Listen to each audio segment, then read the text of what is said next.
Hey everyone, we had a very interesting evening last evening. Our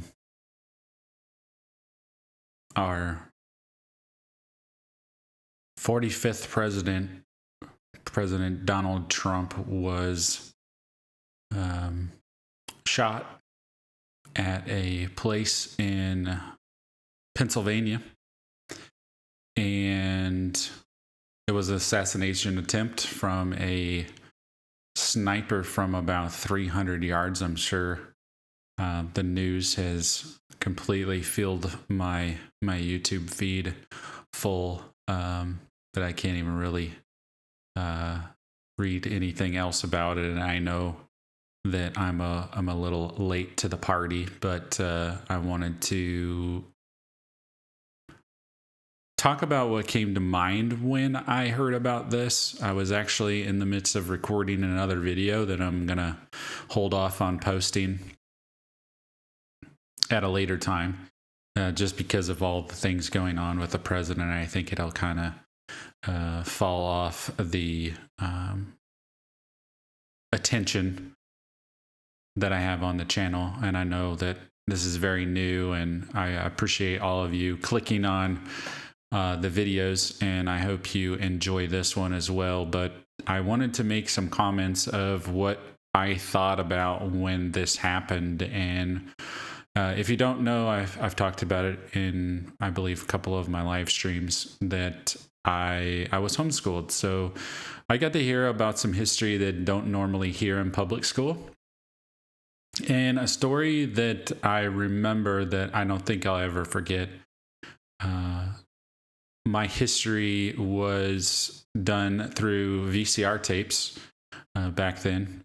So I graduated in 1999. So that would have been probably 1990, maybe 93, 94-ish, probably somewhere around there.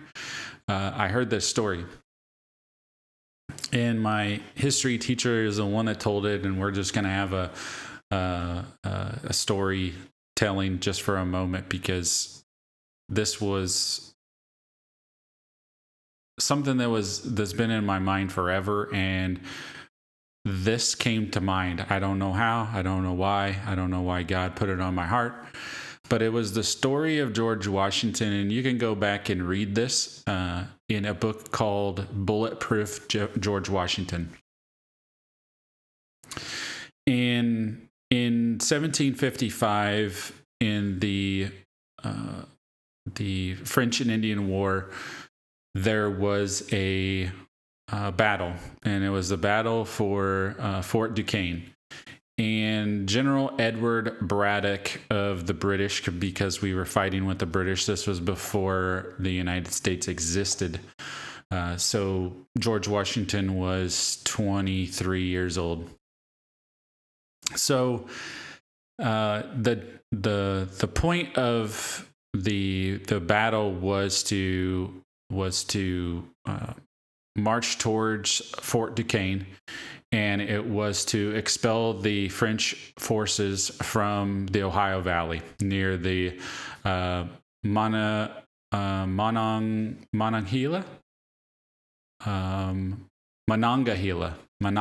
River. So 23-year-old George Washington, he was an aide for General Braddock, and they were ambushed in the forest. And General Braddock was not used to that type of battle. He was used to the battles, in an open field. So the French and the Indians ambushed him, and they killed roughly 2/3 of their forces. So during this time, Washington came in, another general came in named Gage, I believe. And during this battle was when Braddock was killed. And the Indians had shot every mounted officer in this battle except for George Washington. And this is why this came to mind when I saw the news of President Trump getting shot in the ear, and they missed. The assassin missed. And I guess I really can't call him an assassin because he was a 20-year-old boy. But the shooter was the shooter missed. And later in time, an Indian chief came and talked with George Washington. Later in time, his name was Red Hawk. And Red Hawk, and I don't remember what he said word for word, but kind of the summary, and I wrote it down here, and I'll read it to you. It says, Chief Red Hawk told of shooting Washington 11 times without killing him. And at that point, because his gun never had such trouble hitting its mark, he ceased firing at him, convinced that the Great Spirit protected him. And this all happened 15 years afterwards. And he said that our rifles were leveled, rifles which, but for you, knew not how to miss. 'Twas all in vain, a power mightier far than we, it says, a power mightier far than we shielded you. And they were, they talked with broken English, so that was through an interpreter. A power mightier far than we shielded you. Seeing you were under special guardianship of the Great Spirit, we immediately ceased firing at you. That's what he said. And then another Indian said that Washington was never born to be killed by a bullet. It says, I had 17 fair fires at him with my rifle, and after all, could not bring him to the ground.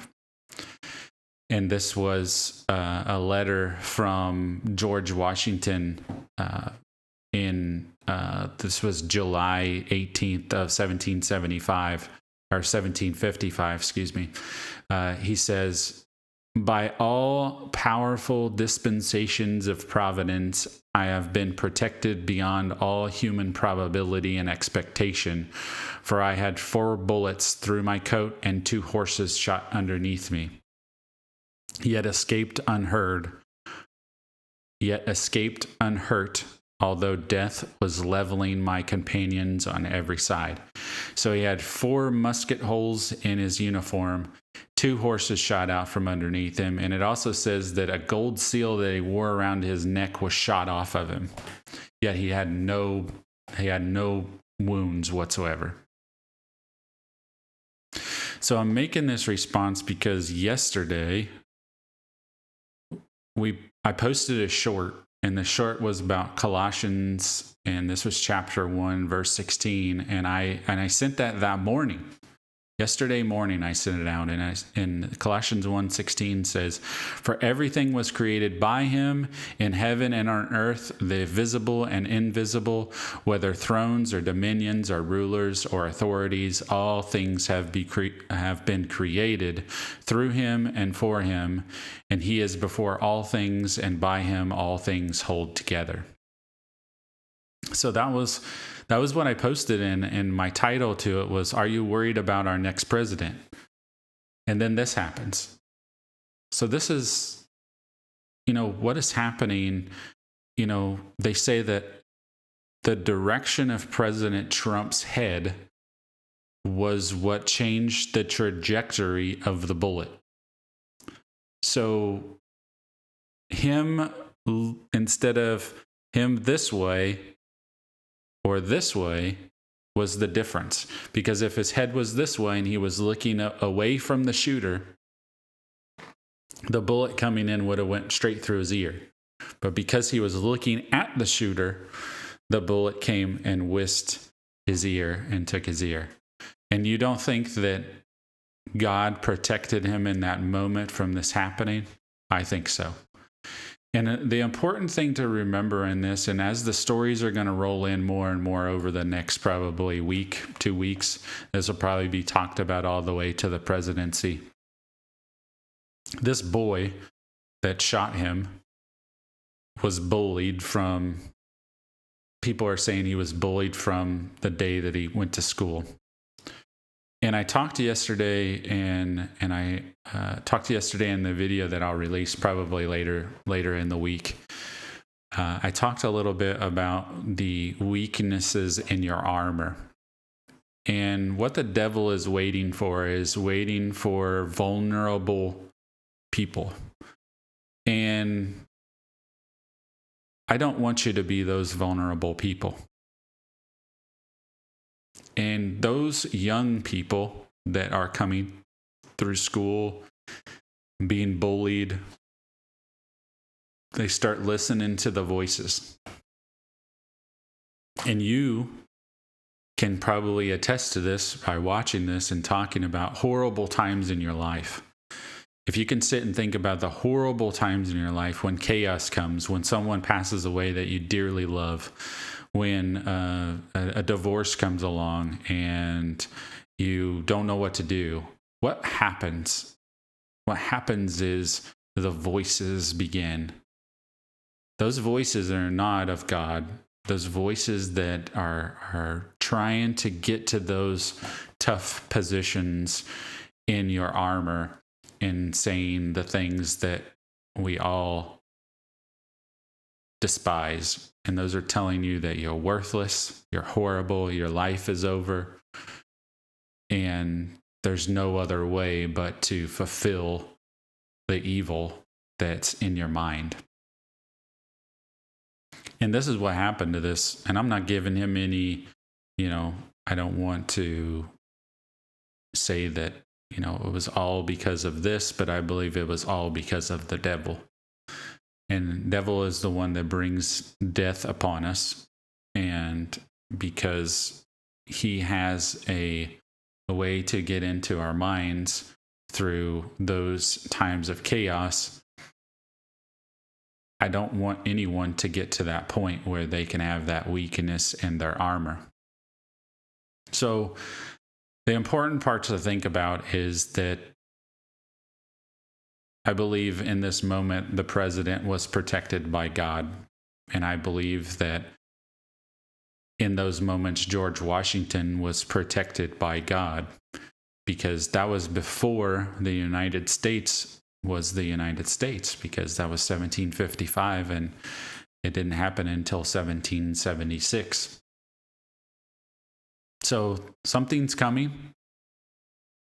I believe that God has a plan for us, whether we have President Biden or President Trump. But nothing gets past God, and everything, just like Colossians 1:16 says, and I'll repeat it, for everything was created by him in heaven and on earth, the visible and the invisible. Whether thrones or dominions or rulers or authorities, all things have been created through him and for him, and he is before all things, and by him all things hold together. Always remember that the United States isn't in Revelation. So we are just a byproduct of what the world is doing, but I believe we are a free nation.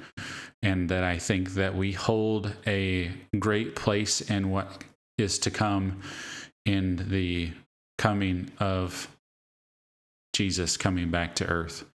So think about that as you move through this week, that God has you, he has this country, and he hasn't forgotten us.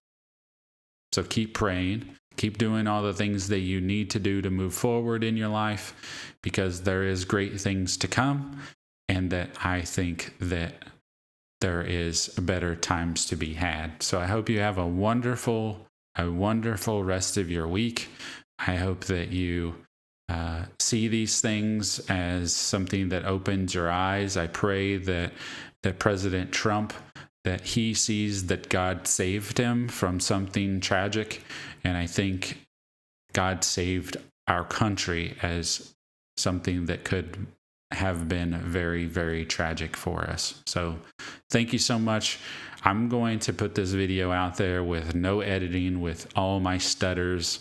I want you to see that, you don't have to edit everything. And I hope that you have, again, a wonderful rest of your week. And I really want to talk to all of you. So if you have the opportunity to hit the subscribe button, I want to have some live streams where I want to talk to all of you.